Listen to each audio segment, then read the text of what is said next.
Irregular penetration. Fleece preparation. Be sure to pre-cut all fleece before mixing the SmartFlash resin. Similar to a pipe flashing, cut a strip of fleece long enough to extend up the equipment stand 2 inches and down onto the surface 2 inches. Cut 1/2 inch wide fingers 2 inches long. Create outside corner pieces to cover the edges of the equipment stand. Extend the pieces 2 inches beyond the edge of the equipment stand. Finally, a target patch is cut, extending 2 inches beyond the edge in all directions. Mixing and applying R-primer. For instructions on application of R-primer, refer to the preceding pipe penetration flashing section of this video. In addition, irregular penetrations may need to be built up to create smoother transitions. First, prime the surface. Then, add primer to kiln-dried silica sand and trowel the slurry over the bolts and feather the edges. Remove all painter's tape prior to primer cure, or the tape will be extremely difficult to remove. Mixing and applying resin.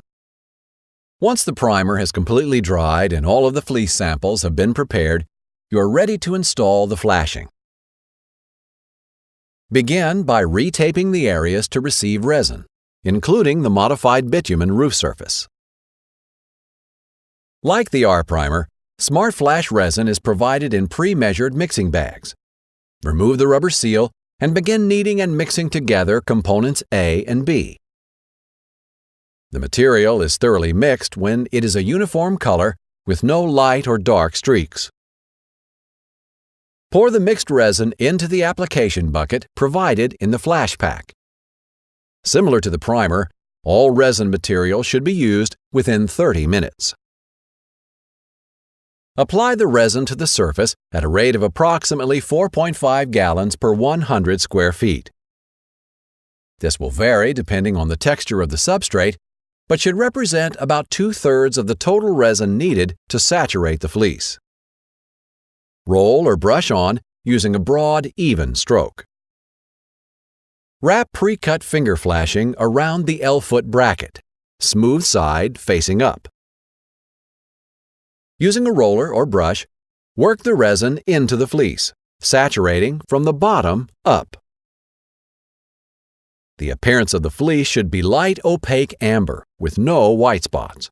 White spots are an indication of unsaturated fleece or lack of adhesion. Apply approximately 2 gallons per 100 square feet additional resin on top of the fleece until fully saturated and continue to work in the resin. Next, fully saturate and adhere the outside corner pieces. This flashing will cover the finger flashing. The top coat layer of resin should finish the saturation of the fleece. Roll or brush on this final coating into the fleece, which will result in a glossy appearance. Finally, apply the last target patch of fleece over the entire L-foot bracket. Work the resin into the fleece to saturate before applying the final top coat. Carefully brush out any air bubbles. Allow the resin to cure 15 to 20 minutes before removing the tape. Do not allow the resin to fully cure before removing the tape. The flashing is waterproof after 2 hours and considered fully cured after 48 hours. For more information, talk to your local CertainTeed representative or visit our website at SertainTeed.com.